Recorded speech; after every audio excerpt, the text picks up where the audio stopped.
sampai kita masih bisa berjumpa di tempat yang sangat bermakna ini untuk melaksanakan ibadah-ibadah berupa sholat isya dan ibadah-ibadah sunnah lainnya.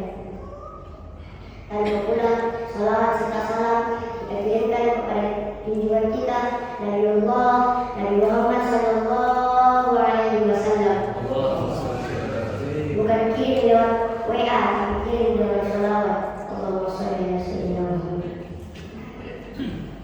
Insyaallah judul ceramah saya kali ini yakni menahan amarah atau sabar.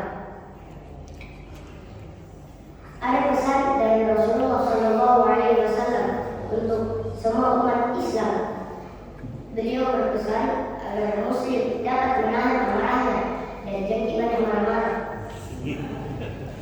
Karena ada balasan surga dari Allah Subhanahu wa taala. Keterangan tersebut bersumber dari hadis dalam kitab Al-Mu'jam Al-Awsat nomor 2374. Berdasarkan hal itu, Rasulullah sallallahu alaihi wasallam bersabda, "La taghdab wa la jannah." Jangan kamu marah, bagimu surga. Jadi jangan marah-marah kalau masuk surga. Larangan marah lebih dari 3 hari. Hati-hati, ada ancaman besar. Rasulullah sallallahu alaihi wasallam bahkan pernah menyebut orang yang paling dianggap kuat dan perkasa adalah orang yang mampu menahan amarahnya.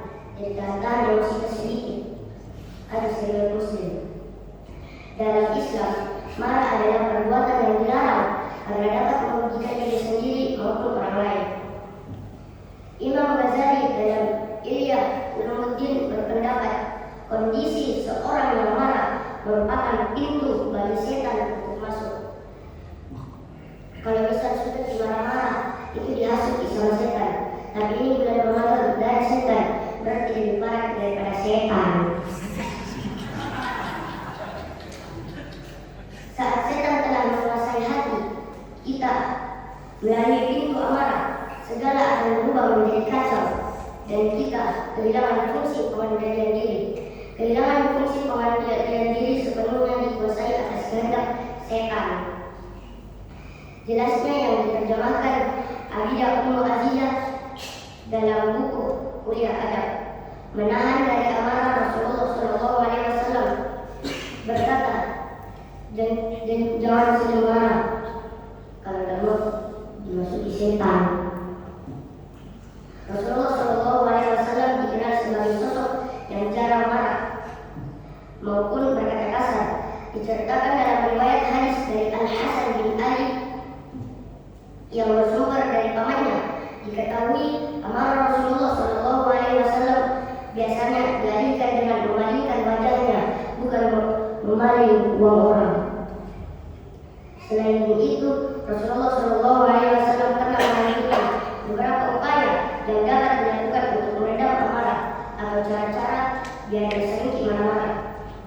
Dikutip dari buku Merajuk Kehidupan karya Muhammad Tafsir, langkah pertama adalah membaca ta'awuz untuk memohon perlindungan kepada Allah Subhanahu wa taala agar tidak terpengaruh pada setan.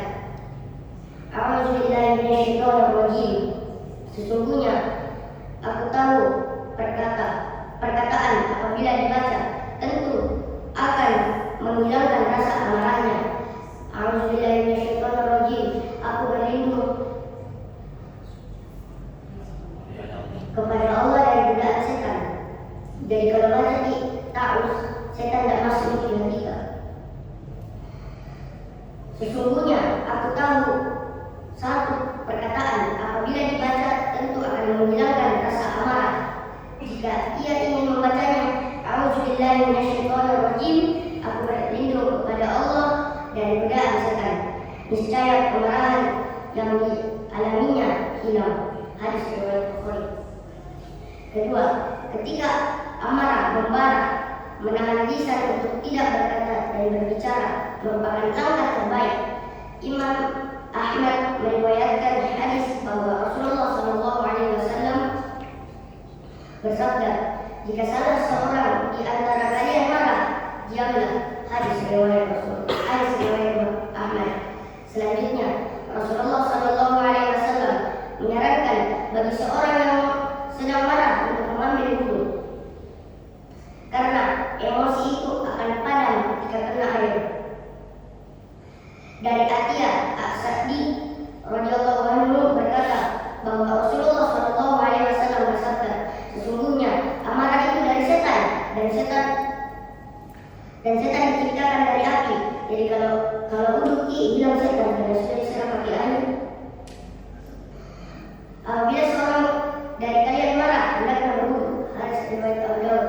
Terakhir, orang yang merasa marah dapat segera mengubah posisi badan. Dengan kata lain, kalau misal lagi marah pas duduk berdiri, kalau misal pas berdiri juga masih marah tidur. Dari Abu Dzar radhiyallahu anhu, Nabi SAW bersabda, bila salah satu di antara kalian marah saat berdiri, maka duduklah. Jika marahnya telah hilang, maka sudah cukup. Namun jika tidak lenyap pula, maka berbaringlah. Tapi kalau misal di jalan tinggi marah di mana-mana. Hadis riwayat Ahmad. Bayi merangkak di atas tanah, merangkak hingga ke belakang rumah. Semoga pidato ini jadi berkah untuk lentera di alam barzakh. Qulil haqq walau kana